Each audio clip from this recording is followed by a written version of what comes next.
बिस्मिल्लाहिर्रहमानिर्रहीम। अस्सलाम वालेकुम दोस्तों, मैं हूं परवेज संधीला। बहुत ही स्पेशल शो के साथ, उस शो के साथ जिसके लिए आपने बड़ा वेट किया हो, आपके बड़े भाई भी हों और आप उनको देखकर बहुत सीखते भी हों और आपकी ख्वाहिश हो कि उनके साथ आपका टाइम स्पेंड हो, और वो भी इंटरव्यू पे हमारे साथ मौजूद हैं ख्वाजा साद रफ़ीक भाई। अस्सलाम वालेकुम। वालेकुम सलाम व रहमतुल्लाह। मेरे पास अल्फाज नहीं है, मैं आपका शुक्रिया अदा करूं। मेहरबानी आपकी। आपने मेरी जिद के आगे हिम्मत हारी, उसके लिए मैं आपका सारी जिंदगी शुक्रगुजार हूं। शुक्रिया आपका, मैंने हथियार डाल दिया आपके सामने। जी, मैंने कहा ना कि आपने मेरी जिद के सामने हथियार डाले। ये आपका प्यार है, आपका मोहब्बत है और मैं इसका तहे दिल से शुक्रगुजार हूं। इसकी वजह यह है कि आप एक नहायत पुरखलूस इंसान हैं और आपकी जो रिलेशनशिप है अपने नज़रिए के साथ वो सेल्फलेस है। तो मैं आपको ना करने की पोजीशन में नहीं था, वरना मीडिया से तो मैं बहुत अरसा हुआ दूर भाग चुका हूँ। और मैं मीडिया भी नहीं हूँ, ये भी पता है। ये भी एक वजह, ये भी एक वजह कि मैं मीडिया नहीं हूँ। ये भी एक वजह। साथ भाई, आपके बारे में लोग बहुत जानते होंगे। हमारे तो शायद बहुत बचपन में, या शायद हम पैदा हुए थे या बहुत छोटे थे। अल्लाह जन्नत में घर करे, और वो हमें ऊपर से देख रहे होंगे, आपको देख रहे होंगे, आपकी तरक्कियों पर खुश होते होंगे।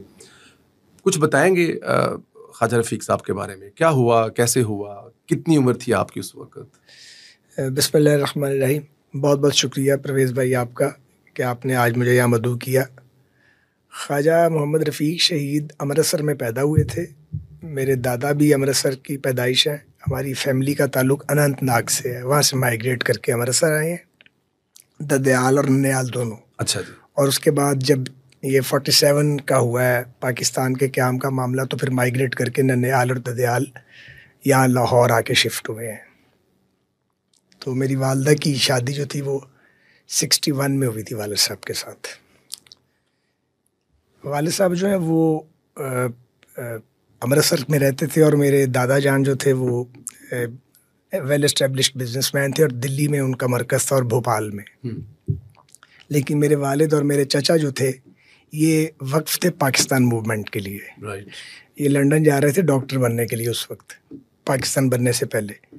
तो वो कायद आज़म की कॉल आ गई। अपने वालिद की यानी मेरे दादा जान की ख्वाहिश का एहतराम किया और मेरे वालिद और चचा जो थे वो अमृतसर में ही रुक गए। अपने पेरेंट्स के बाद दिल्ली नहीं गए जहाँ पे इस्टेब्लिशमेंट थी सारी फैमिली की। यहाँ पे आबाई घर था। तो यहाँ फिर मेरे वालिद साहब जो थे वो मुस्लिम स्टूडेंट्स फेडरेशन अमृतसर के सेक्रेटरी जनरल थे। उस वक्त टीनेजर थे, अभी 20s में नहीं आए थे। तो जो पंजाब में मुस्लिम स्टूडेंट्स फेडरेशन का हिस्टोरिकल रोल है पाकिस्तान की तहरीक की कामयाबी में, उसमें जो यंगस्टर्स थे उनमें मेरे वालिद साहब भी शामिल हैं। पाकिस्तान बन गया। पाकिस्तान बनने के बाद मुस्लिम लीग पर कब्ज़ा हो गया उन यूनियनिस्ट जागीरदारों का जिनका पाकिस्तान बनने में कुछ लगा नहीं था। और ये तकरीबन पूरे मुत्तहिदा पाकिस्तान के हालात थे। उस तरफ भी लोग और तरीके से कब्ज़ा कर रहे थे मुस्लिम लीग पे। वो घुसपैठिए जैसे आ जाते हैं जब एक नया मुल्क बन गया था। तो जो पहला रिबेल हुआ उस दौर की मुस्लिम लीग में वो हुसैन शहीद सुहरवर्दी साहब की क़यादत में जना अवामी लीग बनाई गई। तो जो पहली हिज़्ब इख्तिलाफ थी लेड बाय हुसैन शहीद सुहरवर्दी, उसमें मेरे वालिद साहब भी शामिल थे। तो यहाँ से फिर उनकी पॉलिटिकल स्ट्रगल पाकिस्तान के अंदर जो थी उसने एक नई करवट ली। और फिर जो अयूबी मार्शल लॉ है 10 साल का, उसमें अल्हम्दुलिल्लाह मेरे वालिद की आवाज़ तवाना तरीन आवाज़ों में से एक थी। कई बार वो पाबंदे सलासल हुए। तब भुट्टो मरहूम जो थे वो अयूब खान साहब के साथ थे। उसके बाद वक्त ने पलटा खाया और भुट्टो मरहूम ने अयूब खान साहब को खैराबाद का। तो बहुत सारे जो अयूब खान के अपोजिशन के मुस्तनद लीडर थे उन्होंने भुट्टो साहब की लीडरशिप को तस्लीम नहीं किया। उनमें ख्वाजा रफ़ीक साहब भी शामिल थे। तो डे 1 से इख्तलाफ रहा। मेरे वालिद साहब का ये ख्याल था कि ये जो सानिहाए मशरक़ी पाकिस्तान है सेपरेशन का, इसमें जहाँ मार्शलाओं का बहुत बड़ा रोल है, बल्कि मेजर रोल उन्हीं का है, और नाइंसाफ़ियाँ हैं जो बंगालियों के साथ की गई हैं, इसके साथ साथ वो समझते थे कि भुट्टो साहब का भी इसमें रोल है। मैं आपको ये भी बताता चलूँ कि शेख मुजीब और मेरे वालिद साहब बड़े करीबी दोस्त थे, क्योंकि अवामी लीग में इकट्ठे थे ना, कॉमरेड थे। और जब मादर मिल्लत की कैंपेन चली अयूब खान साहब के ख़िलाफ़, जब प्रेसिडेंशियल इलेक्शन लड़ी मादर मिल्लत, तो मेरे वालिद साहब जो थे वो वेस्ट पाकिस्तान में उनके चीफ इलेक्शन एजेंट थे। तो एक बड़ा उनसे कम मुजीबुर रहमान साहब से ताल्लुक़ था। लेकिन जब उन्होंने 6 पॉइंट्स के ऊपर 6 नकात पेश किए, फिर दोनों दोस्तों की आपस में अलहदगी हुई और वो फिर दोबारा इकट्ठे नहीं हो सके नजरियाती तौर पर। जी, ऑब्वियसली। तो वालिद साहब का भुट्टो साहब से एक इख्तलाफ था। भुट्टो साहब जो थे वो देखते देखते पॉपुलर लीडर बन गए। ये जब 70 के इलेक्शन में पीपल्स पार्टी जीती तो जो रवायती जमातें थी उनको शिकस्त हुई। उसमें नवाबजादा नसरुल्लाह खान साहब की डेमोक्रेटिक पार्टी भी शामिल थी, जिनके दस्ते राज थे मेरे वालिद साहब। तो वो हमारा नवाबजादा साहब के ख़ानदान से बहुत ताल्लुक़ रहा है। मैं भी उनका न्याज़मंद रहा हूँ। बचपन में उनके कमरे में खेलता भी रहा हूँ जाके, जवानी में भी उनसे मिलता रहा हूँ जाके। तो बड़ी अकीदत और एहतराम का हमारे ख़ानदान का रिश्ता, उनकी पूरी हल्की फुल्की सियासत भी उनके साथ की है आपने? नहीं, मैंने नहीं, मेरे वालिद साहब ने जी। तो फिर वालिद साहब की उनसे अलहदगी हो गई तो उन्होंने अपनी जमात बनाई, पाकिस्तान इत्तेहाद पार्टी। जी जी। ये है 72 जी। 72 का ये शायद सेकंड क्वार्टर है। वो जब वालिद साहब ने अपनी जमात बनाई तो भुट्टो साहब को 1 साल हो गया था पावर में आए हुए, और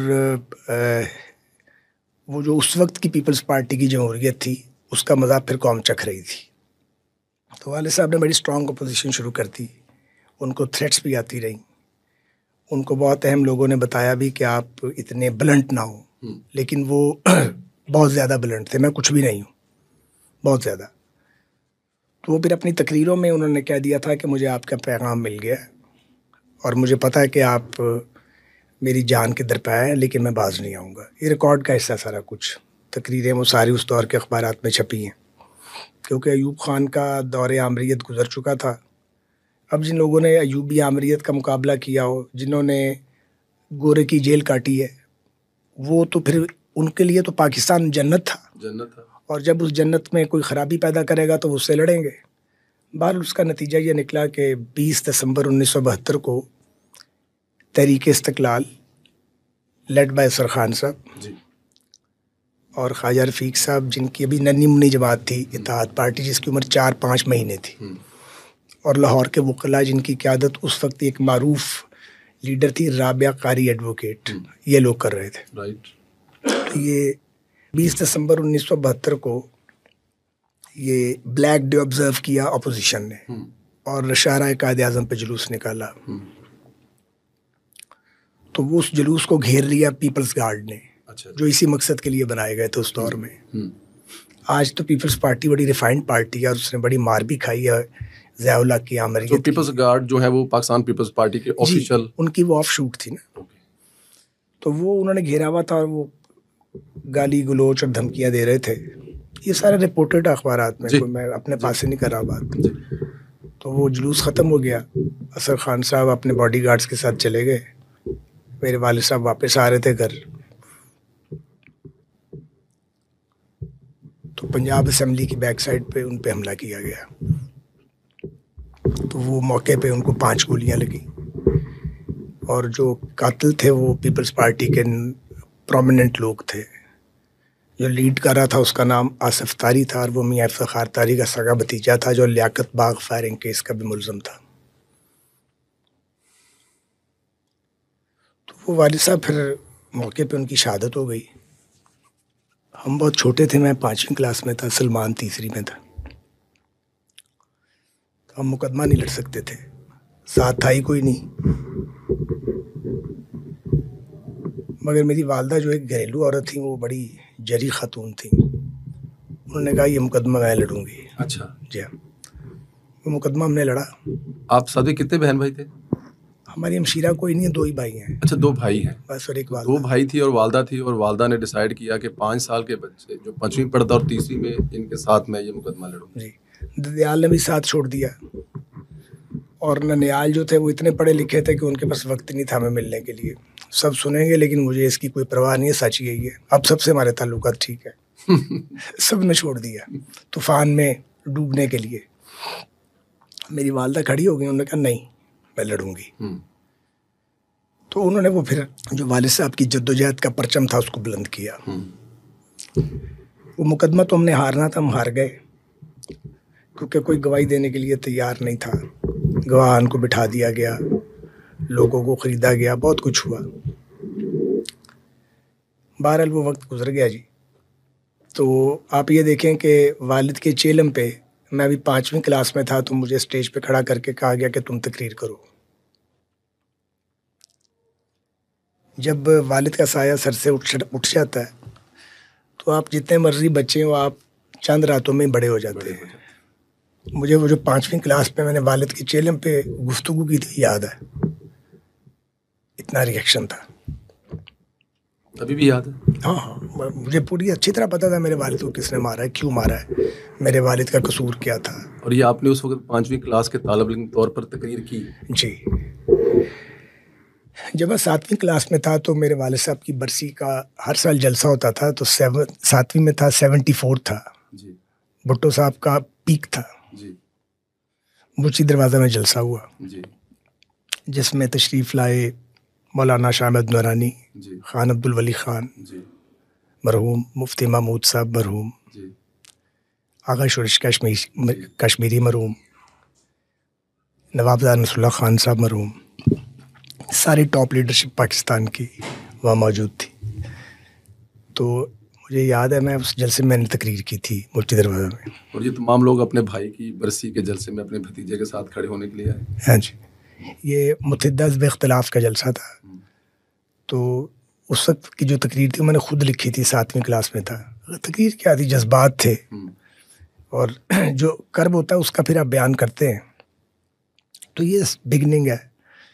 फिर वालदा जो थी वो लोगों के काम काज, लोगों को आदत थी हमारे घर आने की, काम करवाने की। तो वालदा जगत माता थी, पूरे इलाके की माँ थी, वो वक़्त से पहले ही सबकी माँ बन गई थी। तो वो वालदा ने उस फिर फ़र्ज़ को निभाया, हमारी ट्रेनिंग भी की, हमें पढ़ाया भी, छोटे छोटे कारोबार भी किए। मैं जब 9th क्लास में था तो वो हमने प्राइवेट स्कूल खोल दिया वहाँ पे अपना। मैंने उसको भी मैंने ही ऑर्गेनाइज़ किया था वालदा के लिए। वो वालदा को मैं बिज़ी करना चाहता था। वो वालिद साहब की याद में बरसों जो थी वो एक ख़ास कैफ़ियत में रहीं, तो हम उस कैफ़ियत से उनको निकालना चाहते थे। तो स्कूल जो था वो चल गया, अम्मी भी बिज़ी हो गई, हमारे माली हालात भी बेहतर हो गए। घर हमारा काफ़ी बड़ा था वहाँ, अभी भी वही है, वो 22 कमरे थे उसके अंदरून शहर में। अच्छा, अभी भी वो घर है? हाँ जी, वो तो छोड़ ही नहीं सकते हम उसको। तो वो वालदा ने किराए पे चढ़ा दिया। 8-9 कमरे हमारे पास थे, 2 बच्चे और 1 माँ, तो 8 कमरे हमने क्या करने थे। बाकी वो 4 मंजिला घर था, बल्कि है, अब मैं उसको दोबारा ठीक करवा रहा हूँ। तो वो फिर वहाँ से उससे भी इनकम आती थी। और जो हमारा प्रिंटिंग प्रेस था वो उस पर हमारे अजीज़ों ने कब्ज़ा कर लिया। अच्छा। वो 13 साल तक उन्होंने कब्ज़ा रखा, वहाँ से कोई पैसा नहीं आता था। फिर जब आप जवान हुए तो वो वापस आया? वो तो खुद ही आ गया था। तो मेरे नाना जी जो थे वो बनारस रोड पे, उनका बड़ा अच्छा वेल एस्टेब्लिश बिजनेस था। तो नाना जान सपोर्ट करते थे। ननियाल में मेरी खाला एक थी, उन्होंने हमें सपोर्ट किया। खुद मेरी वालदा BA BEd थी। स्कूल चल गया, घर का किराया आता था। तो हमारे माली हालात साल 1.5 साल थोड़ी सी डिपाई भी ठीक हो गए थे अल्हम्दुलिल्लाह। मैं ये ज़रूर कहना चाहता हूँ कि 2 फैमिलीज़ ने कोशिश की हमारी मदद करने की। एक जिन्होंने कभी जिक्र नहीं किया और वो दुनिया में नहीं है, उनका नाम है मियाँ सलाहुद्दीन सल्ली। उन्होंने बहुत कोशिश की। वो हालांकि हमारे सियासी मुखालिफ थे जब ये शहादत हुई वाला। हाँ जी। तो मियाँ सलाहुद्दीन साहब, यूसुफ सलाहुद्दीन साहब के वालिद साहब, मेरा यूसुफ भाई से बहुत ताल्लुक़ है, आज भी हमेशा रहेगा। वो हमारे सियासी मुखालिफ थे। हर इलेक्शन ख्वाजा साहब को उनके बीच होता था। और वो इतनी कर्ब और तकलीफ़ में थे जब ये वाक़या हुआ, और पीपल्स पार्टी में थे। उन्होंने बहुत कोशिश की, लेकिन हमने, मेरी वालदा बड़ी खुददार ख़तून थी, उन्होंने कहा नहीं, आपने इतनी हमदर्दी की। दूसरे चौधरी ज़हुरुल्लाह मरहूम थे, उन्होंने अखबार में इश्तहार दे दिया। तो बहरहाल अल्लाह उनको जन्नत नसीब करे। उन्होंने भी 2 बार कोशिश की कि वो कुछ हमारी मदद कर सकें। मुझे अच्छे से याद है, उनका भेजा हुआ आदमी आया, लेकिन हमने उनसे कोई मदद नहीं ली अल्हम्दुलिल्लाह। तो लेकिन उन्होंने कोशिश ज़रूर की, बाकी तो किसी ने कोई साथ वाथ नहीं दिया। तो इस तरीके से वो वक्त गुजरता रहा। ये जो आप 5वीं 7वीं 8वीं सेंट्रल मॉडल स्कूल लोअर माल। अच्छा, सेंट्रल मॉडल स्कूल लोअर माल, मैं और मेरा भाई वहीं से पढ़े हैं। और मैं वहाँ स्कूल में डिबेटर भी था, लड़ाई झगड़े भी करता था। सच्ची बात है, मेरे अंदर तलखी बहुत थी ना, तो मैं किसी को बोलने नहीं देता था। और one of the best debater भी था। 5वीं 8वीं और मैट्रिक में मैं स्कॉलरशिप होल्डर भी था। तो एजुकेशन भी ठीक थी, तकरीरें भी करता था, और सच्ची बात यह है कि लड़ता झगड़ता भी था। ये अल्लाह का शुक्र हुआ कि 10th में जब मैं लड़ाई झगड़े के अरूज पे पहुंचा हुआ था तो मुझे कोई एक मसीहा मिल गया। अच्छा। वो वहाँ क्लर्क थे स्कूल की लाइब्रेरी में। राइट। बड़े समझदार साजिद साहब, वो फौत हो गए, अल्लाह उनकी मग़फ़िरत करे। वो मुझे एक दिन चाय पिलाने ले गए। उन्होंने मुझे कहा कि तुम्हें पता तुम किस बाप के बेटे हो? मैंने कहा मुझे इसका अंदाज़ा है। उन्होंने कहा नहीं, तुम्हें अंदाज़ा नहीं है। मैंने कहा मुझे अंदाज़ा नहीं है। मेरे बाप का? हाँ। उन्होंने कहा तुम बहुत गुस्से वाले हो और बड़े कड़वे हो और तुम्हें पता लोग तुमसे डरते हैं। मैंने कहा नहीं, मुझसे डरते नहीं है, मेरी इज्जत करते हैं। उन्होंने कहा नहीं, इज्जत आपके वालिद साहब की करते हैं, आपसे डरते हैं। तो उसने कहा डर नहीं होना चाहिए, इज्जत होनी चाहिए। उन्होंने कहा वो आधे घंटे की जो मुलाकात थी उसने मेरी ज़िंदगी बदल डाली। मैंने सोचना शुरू किया। मेरे साथ 150 लड़के हर वक्त होते थे स्कूल के। 9वीं 10वीं में? हाँ, स्कूल में कोई हमारे आगे बात नहीं कर सकता था। हम लड़ते वड़ते नहीं थे, लेकिन लड़ने नहीं देते थे किसी को। फैसले भी नहीं करता था स्कूल में। तो उस दिन जब मैं घर आया तो वो अल्फाज मेरे कानों में गूंज रहे थे। सोने लगा तो मुझे नींद ना आए। बहरहाल सलमान को पता सारी बात का। तो अगले दिन जब मैं गया तो मैं वो था ही नहीं। एक रात में चेंज हो गया था। 3 महीने बाकी थे मेरे भी हाई स्कूल में। तो I was a changed man. मैंने महसूस किया कि खौफ नहीं होना चाहिए, रिस्पेक्ट होनी चाहिए। इज्जत है लेकिन खौफ भी है, तो खौफ ख़त्म हो जाना चाहिए। इस जज्बे के साथ मैं गवर्नमेंट कॉलेज लाहौर एडमिट हो गया। मेरे प्री इंजीनियरिंग में मेरा मेरिट पे एडमिशन हो गया। मैट्रिक में मैंने इस्लामी जमीयत तलबा ज्वाइन कर ली थी। मैट्रिक में ही? मैट्रिक में। सलमान भी मेरे साथ था और मैं अंदरून शहर का जमीयत का नाज़म या मुतमिद सेक्रेटरी जनरल था मेरा ख्याल है। बहुत छोटा था अभी तो मैं मैट्रिक में था। हाँ, मैट्रिक में, वही तो मैं कह रहा हूँ कि मैट्रिक में मुतमिद था, नाज़म नहीं था। नाज़िम में एक और साहब थे, बड़े अच्छे आदमी थे, शरीफ आदमी थे। तो गवर्नमेंट कॉलेज में चले गए। हाफिज़ सलमान भट्ट साहब से मेरा बड़ा ताल्लुक़ बन गया। अल्लाह ताला उनको करवट जन्नत नसीब करे। लेकिन बस उन्हीं से मेरा ताल्लुक़ बन सका। हाफिज़ सलमान भट्ट साहब से? हाफिज़ साहब से बन गया। वो वालिद साहब की वजह से प्यार करते थे। उनके अब्बा उनकी भी जनती आदमी थे, बहुत नेक इंसान थे। वो भी बड़ी मोहब्बत थी उस ख़ानदान की, आज भी है। उनके बच्चों से भी वो रिश्ता मौजूद है उससे। तो जमीयत के लोगों से ताल्लुक़ ना बन सका। और वो गवर्नमेंट कॉलेज में जब मैं गया तो वो मैंने देखा कि इन्होंने गवर्नमेंट कॉलेज को तो इस तरह काबू किया हुआ है, मारपीट करते हैं, लोगों को बोलने नहीं देते। तो मैं शदीद एंटी वायलेंस हूँ, शदीद। मैं कीड़े को नहीं मार सकता, मेरी में हिम्मत नहीं है कोई कीड़ा, मैं मसल नहीं सकता, डर लगता मुझे। उसके बैकड्रॉप में ज़रा हम तशद्दुद का शिकार हुए, मेरे वालिद को शहीद किया गया। तो वो आपके ज़हन में ये सारी चीज़ चलती है। तो मैंने वहाँ पे पहले तो कोशिश की कि चीज़ें सेटल हो जाएं।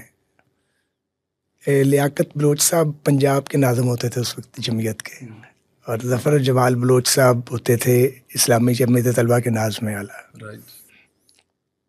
तो अब जमीयत के लोगों और जमात वालों को तो पता था कि ख्वाजा साहब का बेटा, और वो एहतराम भी करते थे, इसमें कोई शक नहीं है।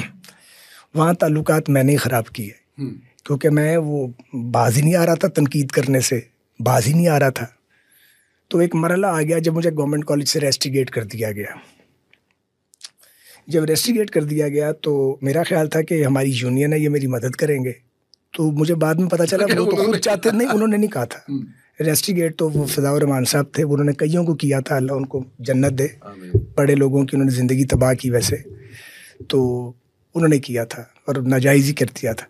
लेकिन फिर जमीयत की यूनियन ने पूरा जोर लगाया कि ये बहाल ना हो। अच्छा उनको मौका मिल गया। माँ सिफाए हाफिज़ सलमान भट्ट साहब की। सलमान भट्ट साहब की मेरी बड़ी मोहब्बत थी। वो मेरी सख्त बातें भी सुनते थे और मोहब्बत और शफकत भी करते थे। वो फिर आखिरी दम तक कायम रही उनके साथ मेरी। किसी ने आपके साथ नेकी की हो ना, पानी का गिलास भी पिलाया हो, उसका जिक्र भी करना चाहिए, उसे भूलना भी नहीं चाहिए। तो यूँ फिर जमीयत से मेरी अलहदगी हो गई। तो मैं गवर्नमेंट कॉलेज शेखुपुरा में, यानी कि आपकी यहाँ से आप मतलब फारग हो गए, फिर आप शेखपुरा चले गए। लेकिन मैं इसमें एक चीज़ मिस कर गया हूँ। मैं मुख्तसर करना चाह रहा हूँ, लंबी बड़ी कहानी बड़ी लंबी है ये। मुझे पता है, बट इसमें एक चीज़ बताएं मुझे ज़रा, वालदा साहबा का जो किरदार, हाँ। जो आपकी तरबियत है। देखिए 5 साल की, जब आप 5वीं में थे, 7वीं 8 साल 9 साल उम्र होगी, तो वालिद साहब के बगैर जिस तरह आपने ननहाल ददहाल बताया, तो फिर ये वालिद साहब के लिए केस भी लड़ा, आपको भी संभाला, सलमान भाई, स्कूल, तरबियत, कितना ये वो वालदा हमारी जो है ना, असल में वो हमारा इंस्टीट्यूशन है। उन्होंने हमें ट्रेंड पूरा उन्होंने किया है और हमें टेलर मेड बनाया इस काम के लिए। जो काम हम कर रहे हैं टेलर मेड बनाया है, वो वालदा का काम है। ये जो आज ख्वाजा साद रफ़ी को दुनिया जानती है, देखती है, ये सब वालदा का कमाल है। न सिर्फ उनका कमाल है, बल्कि उन्होंने मेरी ट्रिमिंग की है। आगे मैं जाके बताऊंगा, जहाँ जहाँ मैं गलतियां करता था और वो मुझे टोकती थी, और इतनी जलाली थी कि वो लोगों में थप्पड़ मार देती थी। और अच्छा, मार पड़ी है वालदा से? बहुत बार पड़ी है, एक बार नहीं पड़ी। वो बहुत गुस्से वाली थी, तो मैं खाता था उनसे मार। तो वो बहुत सख्त डांट देती थी, बहुत जलाली थी। तो वो ये हुआ कि मैं बहरहाल जमीयत में काम कर रहा था, वालदा की मुझे सपोर्ट उस वक्त तक हासिल थी। तो चूंकि मेरे नंबर भी ठीक आ जाते थे, स्कॉलरशिप भी आ जाता था, तो वो मुतमईन थी। पर जब जमीयत से निकला और फिर उनसे मेरी लड़ाई शुरू हुई, तो वालदा ने कहा ये नहीं ठीक, तो तुम विड्रॉ कर जाओ, क्योंकि मैं आगे अपना मियाँ खो चुकी हूँ, तो ये अब तुम किसी और तरफ जा रहे हो। मैंने उन्हें कहा कि ये मेरे लिए मुमकिन नहीं होगा। तो मैं MSF ज्वाइन कर चुका था। MSF में 4-5 ही आदमी थे। एक फतियाना साहब थे, रियाज फतियाना साहब, और एक हमारे राना ताहिर महमूद साहब हैं, बहुत सीनियर जर्नलिस्ट हैं, वो थे, और 2-4 हम और थे। लेकिन ये आप शेखपुरा ऐसा हुआ ना कि मेरा एडमिशन हो गया वहाँ पे, शेखपुरा। हाँ, लाहौर से रोज आना जाना। एक किरदार है जिसे आप भी जानते हैं, वो सुनेंगे तो हंसेंगे। वो मेरा दाखिला हो गया, MSF में मैं था। MSF शेखपुरा में थोड़ी सी मजबूत थी जी। मियाँ जावेद लतीफ़ वगैरह सब ये सारे लोग MSF में थे। अच्छा। तो मैं जब इन्वेस्टिगेट हुआ तो वहाँ पे मेरे एडमिशन के लिए हम चले गए। तो वहाँ पे आरिफ संधेला साहब जो थे, वो यूनियन के सदर थे जमीयत की तरफ से। जी बिल्कुल ठीक। आरिफ ने हमें पेप्सी कोला की बोतलें पिलाई, ठीक, और बड़ा गर्मजोशी का इजहार किया कि शहीद जमहूरियत का बेटा आ गया दाखिले के लिए जी। जो ही हम फॉर्म जमा करा के निकले, संधेला साहब ने फॉर्म फाड़ दिया। दाखिला नहीं होने दिया। दाखिला नहीं होने दिया। अब तो हम हंसते हैं जब मिलते हैं ये बातें करके। अब तो बहुत इतनी लगती है बात। मैंने बड़े धक्के खाए। अच्छा, मतलब ये आप बता रहे हैं कि आरिफ खान संधेला साहब जो साबिक MP है और आपके दोस्त है, वो आप मतलब उस वक्त गए और दाखिला आपका नहीं हुआ? अब वो नहीं, जमीयत की पॉलिसी थी ना कि ये हमारा बाकी है, इसकी कहीं एडमिशन। अच्छा, हाँ, वो ये पिछला कनेक्शन। तो मैं दाखिला मांग रहा था, दाखिला नहीं मिल रहा था 3rd ईयर में। FSC मैंने प्राइवेट कर ली हुई थी, उस तब हो जाती थी। फिर मेरे मामू हैं डॉक्टर ख्वाजा ज़करिया, उन्होंने मेहरबानी की, तो उन्होंने मुझे गुजरांवाला में एक कॉलेज था, इस्लामिया कॉलेज, वहाँ दाखिला दिलवा दिया। राइट। क्योंकि लाहौर में कोई कॉलेज मुझे दाखिल नहीं करता था। मेरे पे रेस्टिगेट की वो जो स्टैंप लगी हुई थी गवर्नमेंट कॉलेज की, और फिर जमीयत मेरे पीछे थी। दाखिल कहाँ होना था, जमीयत बहुत बड़ी कुव्वत थी। तो मैं तो ना मेरा बाप सर पे, ना मेरा कोई वसीला, ना कोई सपोर्ट, तनहा बंदा। तो बहरहाल वो मेरा एडमिशन हो गया। अब हम MSF में शामिल हो चुके हैं, 5, 7, 10 दीवाने इकट्ठे हैं, मजनू। ना कोई वसीला है, ना कोई। आपको बात बता रहा हूँ, 81 का एंड है और 82 का शुरू है।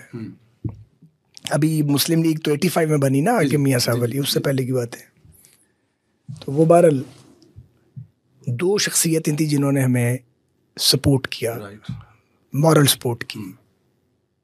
नंबर 1 सरदार अब्दुल कयूम खान साहब जी, और दूसरे गुलाम दरवाई शहीद। उनसे आपकी बड़ी रफ़ाक़त थी। असल में उसका क्रेडिट उनको जाता है। वो नौजवानों की पॉलिटिक्स में लाने के और उनको क्लीन, बिल्कुल आइडियोलॉजिकली सपोर्ट करने के और क्लीन नौजवानों को प्रमोट करने के बड़े हामी थे वहीं साहब, और मुजाहिद अव्वल सरदार अब्दुल कयूम खान साहब। बाकी तो था ही कोई नहीं, मुस्लिम लीग ही नहीं थी।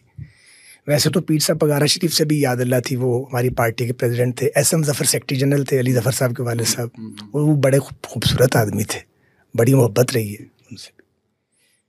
पीर साहब भी तवज्जो फरमाते थे, लेकिन वो बड़े लोग कितना तवज्जो दे सकते हैं स्टूडेंट्स विंग पे। तो वो फिर MSF हमने खुद ही चलाई।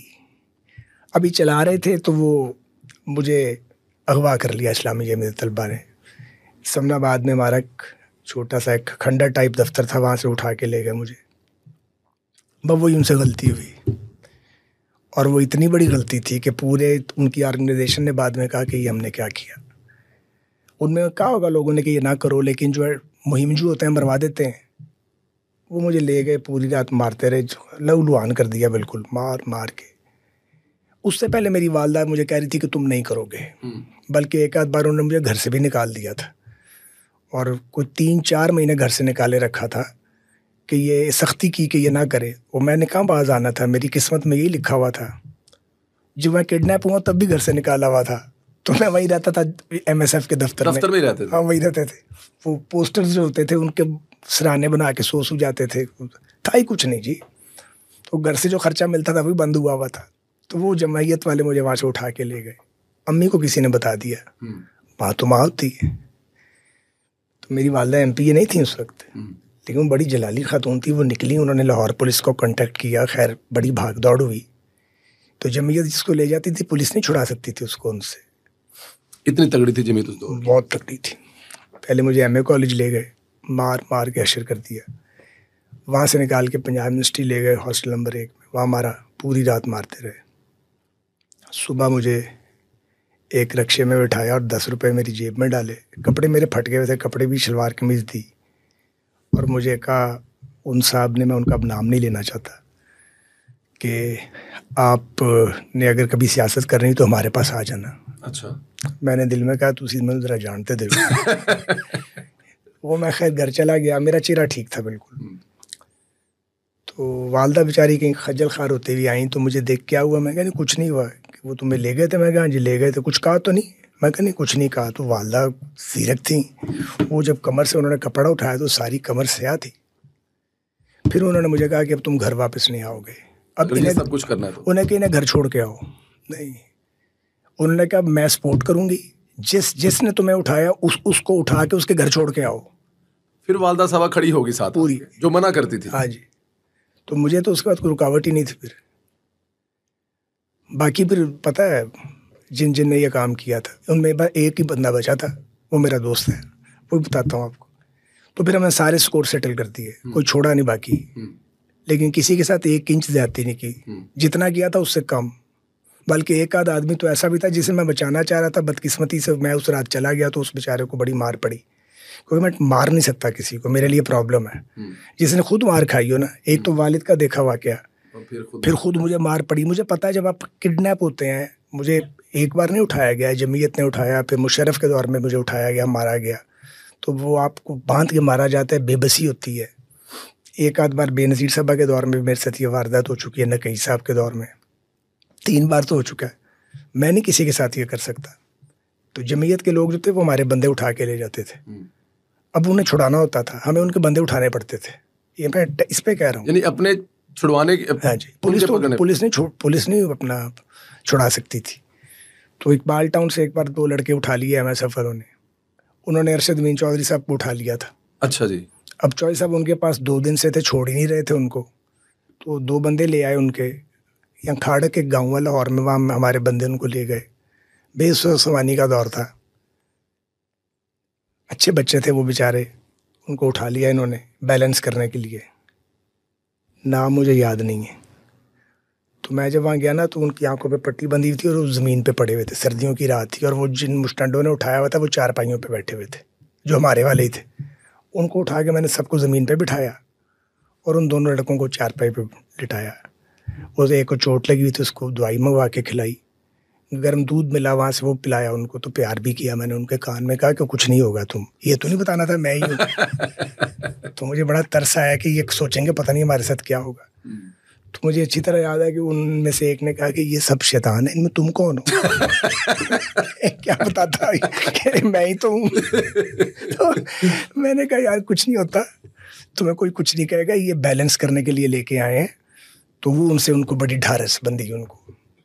खैर वो फिर चौधरी साहब को जमीयत वालों ने छोड़ दिया, तो वो बच्चे भी छोड़ दिए MSF के लोगों ने। तो ये फेज़ गुजरा है। ये मैं इसलिए बता रहा हूँ कि अपने हाथ से लड़ाई लड़ी है।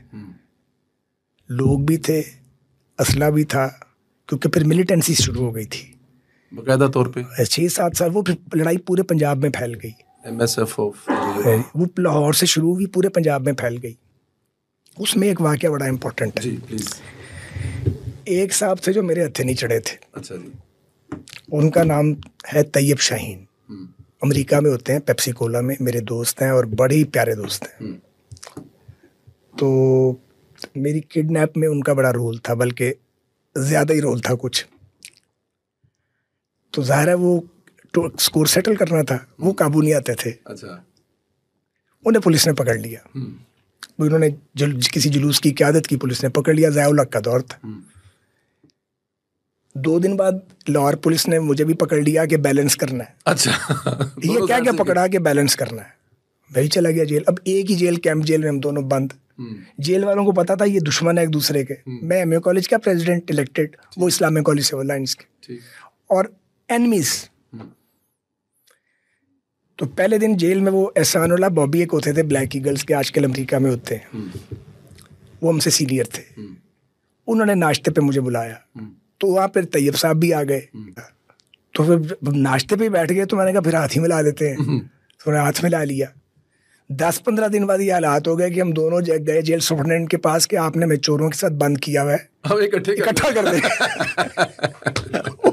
जेल सुपरडेंट ने कहा ये पॉसिबल नहीं है, गवर्नमेंट की इंस्ट्रक्शन है कि आपको।